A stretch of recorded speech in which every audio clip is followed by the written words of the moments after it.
Dust rose in the evening air, curling like smoke above the wagon wheels that rattled down the main street of Abilene. The town was a chorus of whispers that day, a tide of voices swelling as folk gathered outside the clapboard church. Lanterns flickered against weathered wood, casting long shadows, and every eye turned toward the cattle baron who stood at the steps, tall and broad, his hat pulled low.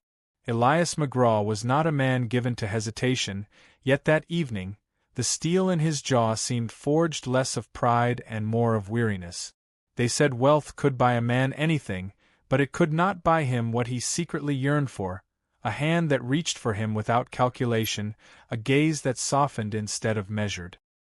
His boots planted firm on the steps, he wore the look of a man being watched and found wanting, though he gave no one the satisfaction of seeing his discomfort. The wedding was the talk of the county, not because Elias had finally agreed to marry, but because of the woman he was marrying. Clara May Hollister, her name carried in whispers, never in admiration, always with pity or ridicule. They called her plain, a woman left unchosen year after year, a woman whose worth was decided by the curve of her face instead of the depth of her heart. Elias had accepted the match in silence, bowing to pressure from distant kin and the steady insistence of practicality. A ranch as large as his needed an heir, a woman to run the house, and someone who would not demand his tenderness. Or so he told himself. What he truly wanted, he could not admit even in the quiet of his own mind. The church door creaked and heads swiveled. Clara entered alone, without father or brother to lead her. She carried herself with a fragile steadiness, her veil lowered, her dress simple as river cotton, unadorned save for the neatness of her stitching. The crowd tittered. Miss Hattie Duval, perched like a hawk in the front pew, whispered something sharp to the sheriff beside her, and both smirked. Elias heard the murmur but did not glance their way.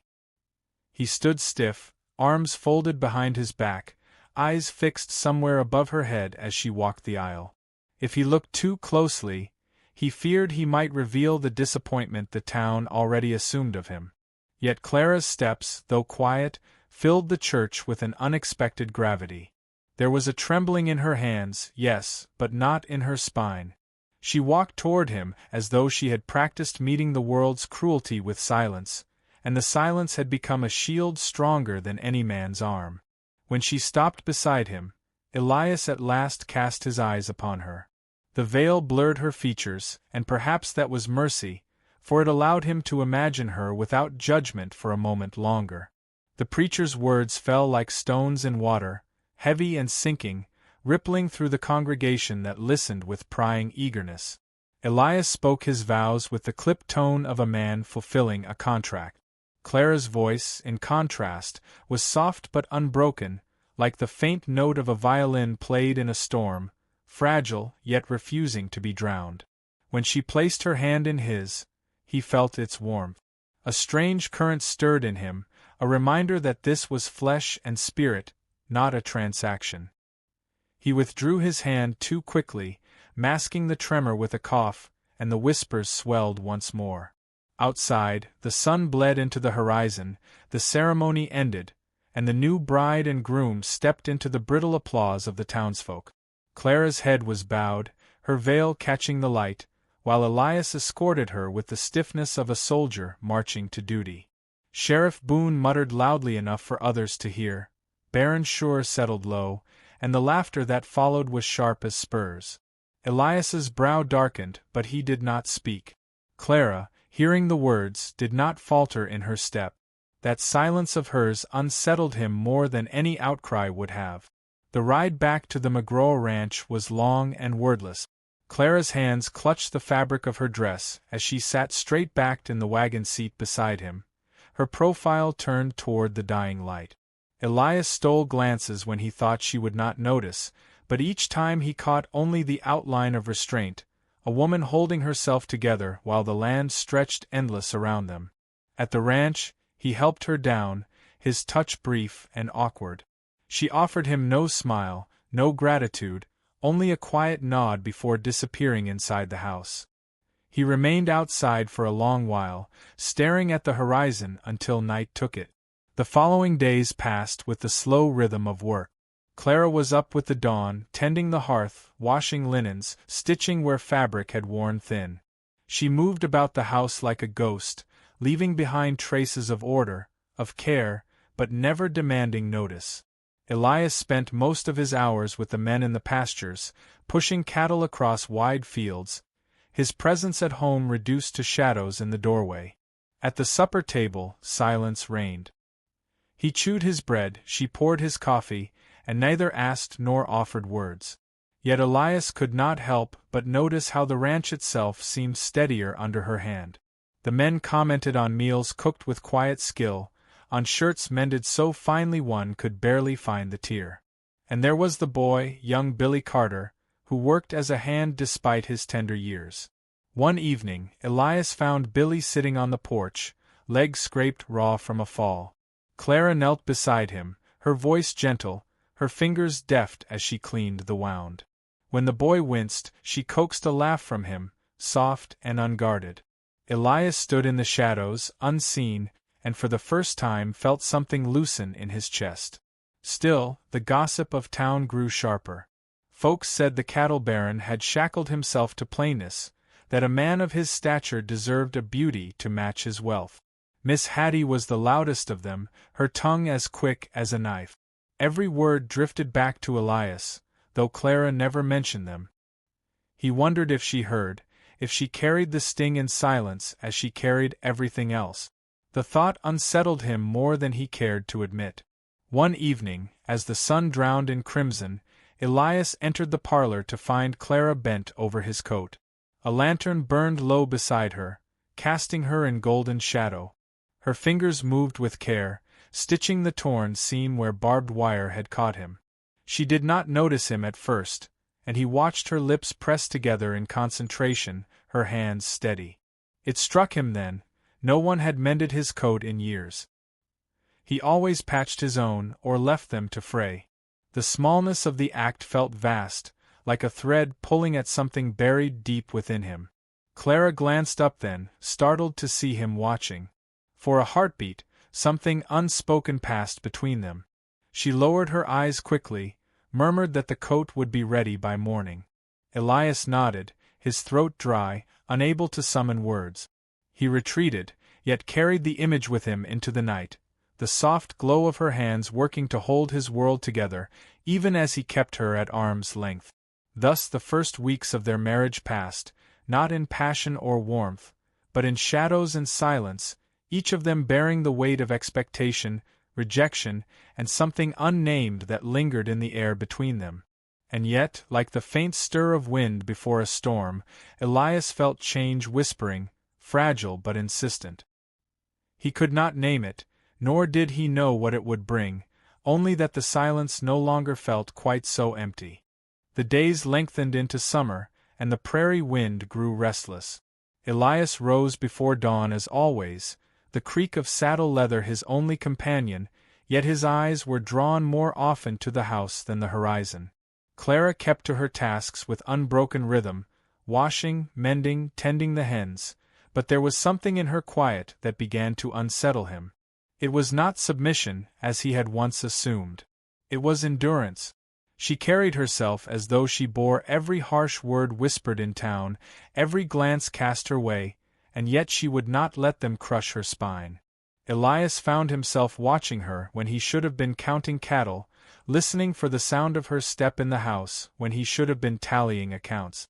It was at a Sunday gathering in town that the unease grew into something sharper. The church was packed, voices buzzing before the sermon, and Clara sat beside Elias in the front pew, her hands folded neatly in her lap. He noticed the stares, lingering, assessing, cruel in their certainty.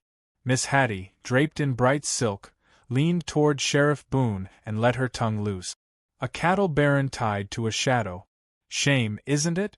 He could have had any woman, and look what he got. Elias stiffened, the words slithering into his ear. Clara heard them too.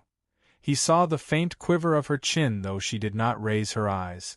She did not defend herself, did not flinch outwardly, but her stillness was louder than protest. Elias said nothing. Shame coiled in him, not at her supposed plainness, but at his own silence. That evening, long after the lamps were doused, he found her in the barn.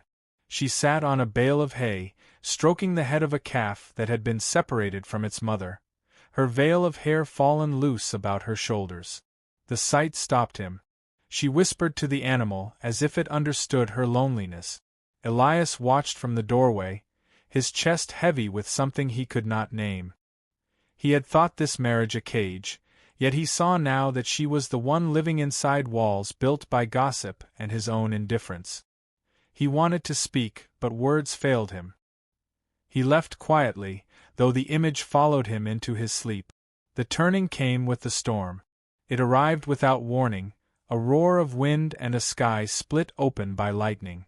The cattle spooked, breaking through fences, bellowing into the night. Elias and his men scrambled to drive them back, rain lashing their faces. He shouted over the thunder, urging the herd, when a flash of movement caught his eye. Clara, skirts soaked, hair plastered against her face, was running into the chaos, her lantern held high.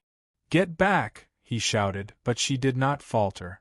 She waved the light, calling to the cattle, her voice cutting through the storm with a steadiness that startled him.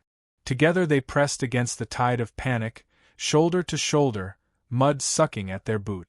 She stumbled once, and his hand caught her arm, gripping hard, steadying her. In that moment, in the fury of rain and fear, he saw her, not as the town painted her, not as he had allowed himself to believe, but as fire unyielding, as will unbroken. By dawn, the herd was safe, huddled and restless but contained. The ranch yard was strewn with broken branches, the air thick with the smell of wet earth. Elias stood in the barn, chest heaving, drenched to the bone, and turned to her. Clara leaned against a post, lantern flickering beside her, her hair loose and wild, her face flushed with exertion. She was beautiful, not in the way Miss Hattie paraded, not in the fragile porcelain standards of townfolk, but in a way that silenced him. The truth was simple, undeniable: he had been blind. She met his gaze, uncertain, expecting perhaps reproach, but he stepped forward and brushed the wet strands from her cheek with a hand that trembled. She closed her eyes at the touch, not leaning into it, not fleeing, simply receiving it as though it were both foreign and long desired.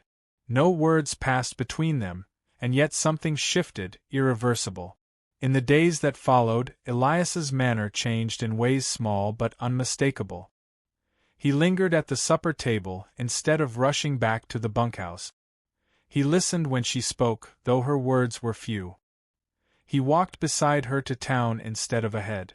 And Clara, though cautious, began to let her silence soften. Once he found her humming as she baked, the sound tender and unguarded, and it warmed him like sunlight after too many winters. But the town was not ready to let them be.